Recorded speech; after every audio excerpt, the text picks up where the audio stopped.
పగోడు పర్రారయ్యద పవనన్న అలికిడి రాష్ట్రాన్ని చేసినారు నిలువెత్తు దోపిడి నమ్ముంటే కాసుకొండిర జనసేన తాకిడి రైతన్నల కన్నీళ్లు పూలన్నల కష్టాలు చూడగ ఎరుపెక్కినైరా పులికల్లు ఈ రాకసి కొడుకులను రౌడీ పాలనను అంతం చేయగ ఎత్తర అల్లురి విల్లు ఈ ఆంధ్రుల బతుకులు మార్చే విప్లవ చెగువే.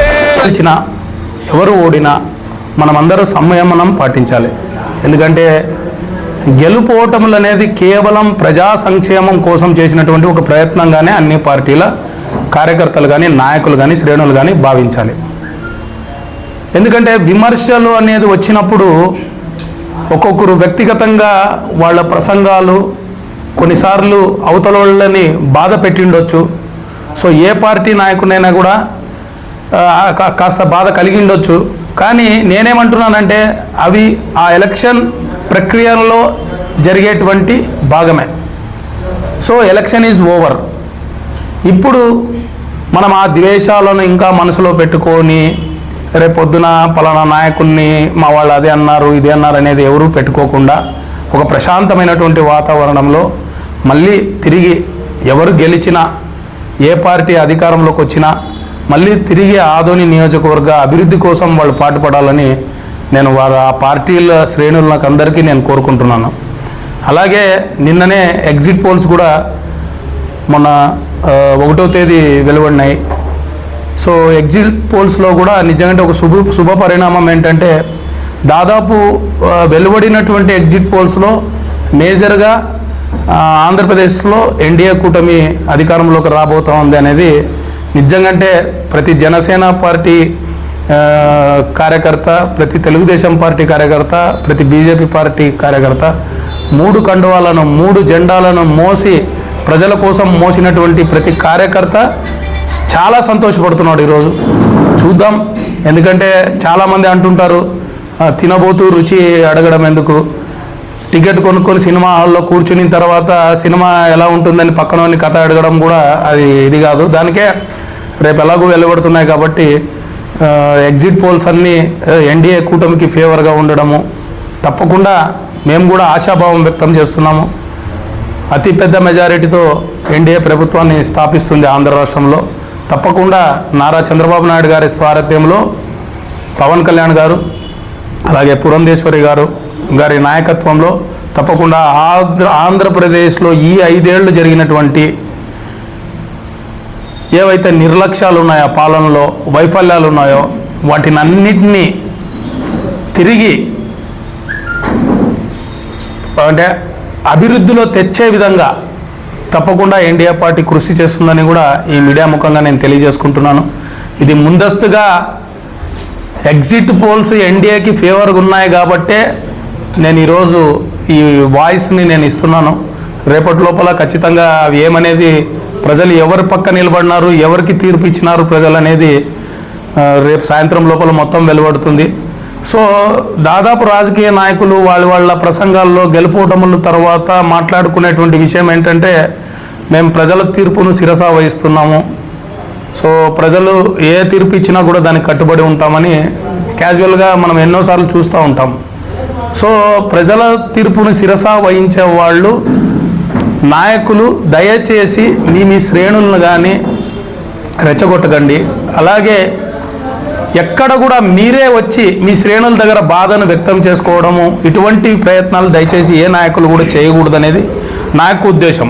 ఎందుకంటే ఇది ఆదోని నియోజకవర్గంలో 2,57,000 ఓటర్లు తీసుకున్నటువంటి నిర్ణయం. ఇది మార్పు దిశగా ఆదోని నియోజకవర్గ ప్రజలు నిలబడ్డారనే మేము భావిస్తూ ఉన్నాము.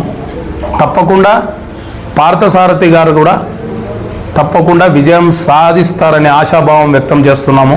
ఎందుకంటే ఎలక్షన్ జరిగిన తర్వాత మేము కూడా పలు గ్రామాల్లో పలు వార్డుల్లో ఉన్నటువంటి తటస్థమైనటువంటి ఓటర్లను మేము కొన్ని ఆరా తీస్తే వాళ్ళు కూడా తెలియజేసింది ఏమంటే మేము ఎన్డీఏకే అంటే కమలం పువ్వుకే ఓటేసామనే విషయాన్ని వాళ్ళు తెలియజేశారు.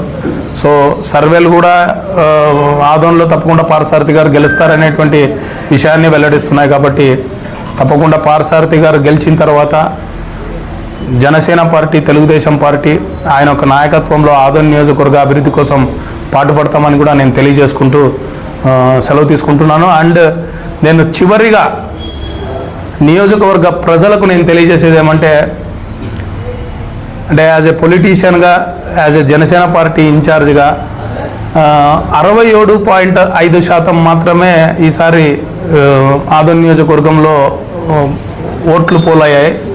గతంలో 64%, అంటే 3.5% పోలయ్యాయి. కానీ మిగతా నియోజకవర్గాలతో పోల్చుకుంటే ఆదోని నియోజకవర్గంలో కాస్త ఓటింగ్ శాతం చాలా తగ్గిందనే చెప్పవచ్చు. కానీ నియోజకవర్గ ప్రజలు కూడా నేను కోరుకునేది ఒకటే, దయచేసి ఇక ముందు రాబోయేటువంటి ఏ ఎలక్షన్లో కానీ తప్పకుండా మీరు వచ్చి మీకు నచ్చిన నాయకునికి ఓటు వేసేటువంటి ప్రయత్నం చేయాలి.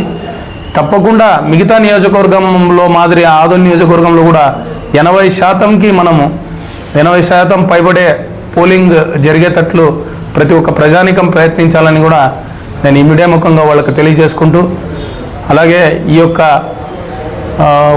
ఎలక్షన్ ప్రక్రియలో పూర్తి స్థాయిలో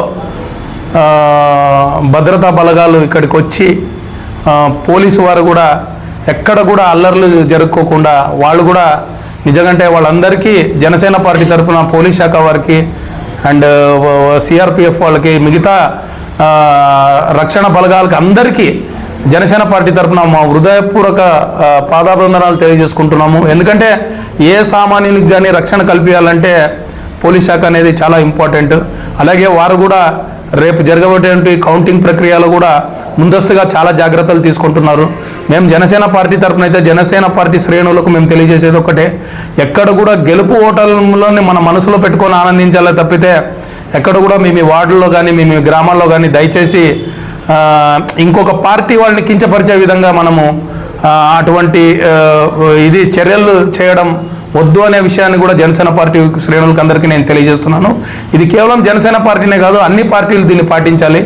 దయచేసి మనం ఒక స్నేహపూర్వకమైనటువంటి వాతావరణంలో ఆదోని నియోజకవర్గంలో అన్ని పార్టీల వాళ్ళు అన్నదమ్ములుగా, అక్కచెల్లెళ్ళుగా కలిసి ఆదోని నియోజకవర్గ అభివృద్ధి కోసం పాటుపడదామని నేను ప్రతి ఒక్కరికి మనస్ఫూర్తిగా కోరుకుంటున్నాను. కూటమిని ఆశీర్వదించి పార్థసారథి గారికి మద్దతు తెలిపినటువంటి ఆదోని నియోజకవర్గ ప్రజలకందరికీ మా జనసేన పార్టీ తరఫున హృదయపూర్వక ధన్యవాదాలు తెలియజేసుకుంటున్నాము.